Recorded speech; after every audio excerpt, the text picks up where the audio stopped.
vamos começar a tentar explicar para a nossa audiência qual o tamanho da importância da obra e do pensamento do Cheikh Amadou Hampâté-Bâ para a contemporaneidade. Podem escolher quem quiser começar. Bom, falar do Cheikh Amadou Hampâté-Bâ é sempre de uma alegria profunda e de um grande encantamento para todos nós. Principalmente eu e o irmão Abua, nós nos encontramos através das leituras de Amadou Hampâté-Bâ. Eu, na minha adolescência, tive a oportunidade, aqui no Brasil, de me encontrar com um texto dele chamado Tradição Viva. Foi publicado no primeiro volume do História Geral da África. A História Geral da África é uma coleção de 8 volumes que foram publicados no Brasil na totalidade somente agora em 2010, mas ainda na década de 80 houve uma tentativa de publicação desses volumes pela editora Ática. E por falta de apoio financeiro, recursos, interesses até por parte de governo e empresários, não houve interesse em apoio dessa publicação. Então ela não foi possível nos 8 volumes. Isso só vai acontecer em 2010, na parceria do governo brasileiro, junto com a Unesco e com a UFSCar, Universidade Federal de São Carlos. Mas eu tive a oportunidade de, com 14, 15 anos, acessar o volume que foi publicado pela editora Ática. Na época o proprietário era o senhor Anderson Dias, até pai de um grande agente cultural aqui de São Paulo, pesquisador, que é o Paulo Dias, da Associação Cultural Cachoeira. E ele publicou não somente o História Geral da África, esses volumes, mas uma coleção de autores africanos. Isso foi impactante, porque era difícil a gente acessar esse material. E quando chegou para mim esse primeiro volume, eu peguei e fui ler esse material, e quando cheguei nesse texto em específico, que é falando da tradição oral, o que é a tradição e o que é a oralidade no oeste africano. E era escrito por Amadou Hampâté-Bâ. Ali apresentava uma espiritualidade profunda, uma África que muitas vezes não era narrada para a gente. Nós ainda vivíamos muito sob a lógica de que o continente africano apenas havia sido escravizado, e uma perspectiva muito de que a África era vista de uma forma negativa, pessimista, né? Tem um autor chamado Paulo Rotundi, um filósofo, que ele vai dizer muito isso em 2 conceitos: o afropessimismo e o unanismo. A África vista como uma coisa só, e não uma diversidade de povos, de culturas e, consequentemente, de espiritualidades, né? Mas que todas evocavam para o mesmo lugar. Isso é o que está lá no texto Tradição Viva, quando ele traz a dimensão do que é viver a partir dessa cosmopercepção de mundo do africano. Uma linguagem bastante subjetiva, não a objetiva que o colonizador havia atribuído ao continente, mas o continente dizendo que ele era. E Amadou Hampâté-Bâ, já nessa época, né, essa publicação, na verdade, ela tem origem nos anos 60, uma busca da Unesco, né, em conhecer melhor esse continente a partir dos seus sujeitos, das pessoas de lá ou de pesquisadores que tivessem um outro olhar e não aquele do invasor, né, do dominador. E Amadou Hampâté-Bâ é escolhido para falar de uma dimensão da África que já pouquíssimos pesquisadores, mesmo africanos, tinham, que é essa África da tradição oral. E ao dizer isso, ele conta um pouquinho de quem é ele também, né? Ele vai trazendo um pouquinho das vivências que ele teve. Então, ele é formado na cultura tradicional do próprio continente africano, a presença do Islã no continente africano. Então, ele tem uma formação também junto à Tidjania, que é uma das ordens Tasawuf, né? Uma ordem Suf, né? Do Islã, uma tarika, e também na escola do Ocidente. Então, ele vai estudar depois na Europa, mais especificamente na França. Então, ele tem essas 3 formações.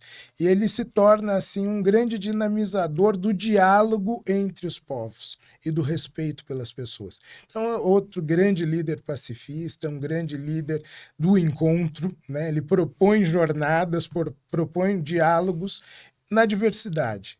Né? Nós aprendemos nas diferenças, e nas diferenças construímos saberes. Né? Acho que essa é a grande mensagem que Amadou Hampâté-Bâ traz já naquele momento e depois ao longo de várias de suas obras, Traduzidas no Brasil, nós tivemos Tradição Viva, né, que saiu nesse primeiro volume do História Geral da África, Ancolé, o Menino Fula, que é uma autobiografia onde ele conta um pouco da vida dele até os 30 e poucos anos, Esse é um quando ele livro vai que para a tem Europa. disponível Esse em livro está versão disponível. português do Brasil. Isso. Essas 2 obras estão traduzidas. Aqui para o público Para o brasileiro. público brasileiro. Tem uma terceira obra que nós já há um bom tempo, né, desde 2000, se tenta publicar, que é o Kaidará, e que foi publicada, na verdade, como tese de doutorado, que está exatamente aos cuidados do Abu Kumasi Coffee Blaze, meu irmão aqui. Perfeito. Mas ele fez isso dentro da faculdade de letras, né, na USP, como tese de doutorado.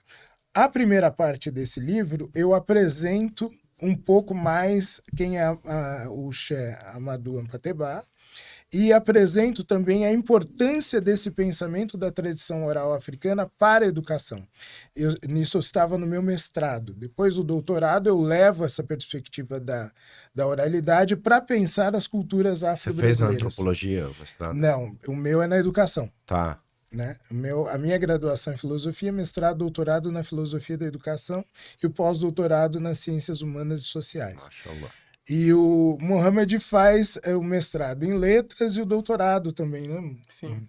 E aí, no doutorado, ele faz a tradução de Kaidará. Nesse livro, ele faz um texto comparativo entre o Kaidará e Macunaíma, de Mário de Andrade. Perfeito. Então, essa é a linguagem do livro. Então, essa passa a ser uma terceira obra de apresentação, já nessa perspectiva localizada, aplicada, tanto no campo da educação, e aí entendendo a educação de uma forma muito ampla, né? Eu penso a tradição oral, por exemplo, na educação que nós temos nas nossas culturas de resistência de matriz africana no Brasil. Então esse livro ele dá continuidade a uma tentativa já antiga de apresentar esse autor, aumentar o lastro de alcance dos ensinamentos do Cheikh Amadou Hampâté-Bâ. Isso. Perfeito. Cheikh, você poderia nos falar um pouco sobre a formação islâmica teológica do Cheikh Amadou Hampâté-Bâ? Similar. Olha, falar sobre a formação teológica do Cheikh Amadou Hampâté-Bâ, bom, em primeiro lugar, você tem que, neste caso, convocar a Tijaniya, a Tariqa Tijaniya. Né? Só a partir daí... Não pode aproximar só um pouquinho mais para a gente garantir que o seu áudio... Então, para isso, então, tem que se aproximar da Tariqa Tijaniya, né? Entender um pouco mais o que é essa escola islâmica e aí descobrir uma figura também como a figura do Thierno Bokar. Né? O Thierno Bokar, que foi o mestre, né? A referência religiosa máxima do próprio Amadou Hampâté-Bâ. E se nós temos um Islã que eu chamaria de um Islã que é extremamente flexível, em grande parte se deve a essas escolas, né? As 3 grandes escolas, a Qadriya, a Tijaniya e a Muridiya. Né? O Amadou Hampâté-Bâ, ele é da Tijaniya. Né? Então, são escolas nas quais o que prima, né, na Tijaniya, o que prima é você ir atrás do conhecimento. Não interessa onde que esse conhecimento estivesse, você tem que correr atrás dele.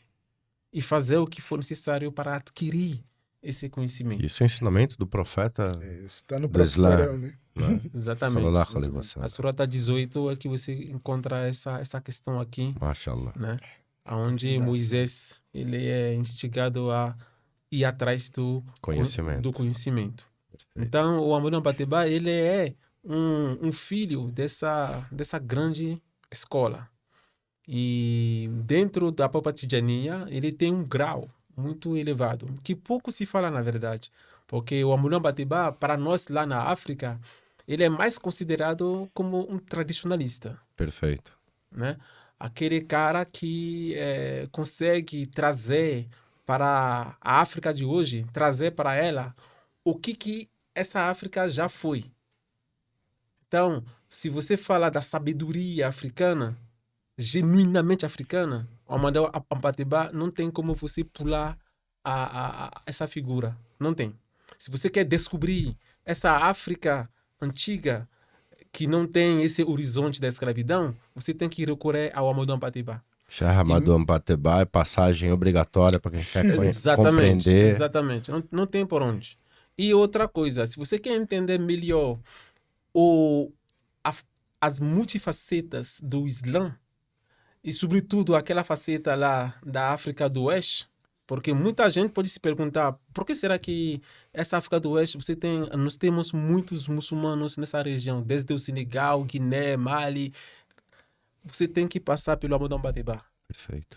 Você vai entender muito melhor as conexões entre o Islã e a cultura tradicional africana. Né? Por que será que houve esse casamento tão fácil entre esse Islã? Eu digo esse Islã porque, na verdade, quando você começa a aprender o Islã, quando você se aprofunda, você descobre que o Islã ele não se trata de uma religião que veio depois do cristianismo, depois do judaísmo. Não. O Islã, você está falando da religião original. A religião do Sayyidina Adama, ou Adão. Então, não é que o Islã ele é uma religião que é de árabe. Não. Definitivamente, o Islã não pertence aos árabes. Ele pertence aos humanos. Tanto é que ele próprio, o Alcorão, que é o livro referencial da religião muçulmana, o Alcorão desafia a própria comunidade árabe. Até hoje, esses desafios permanecem dentro do Alcorão. Subhanallah. Então, o Alcorão não pertence aos árabes, ele pertence à comunidade humana.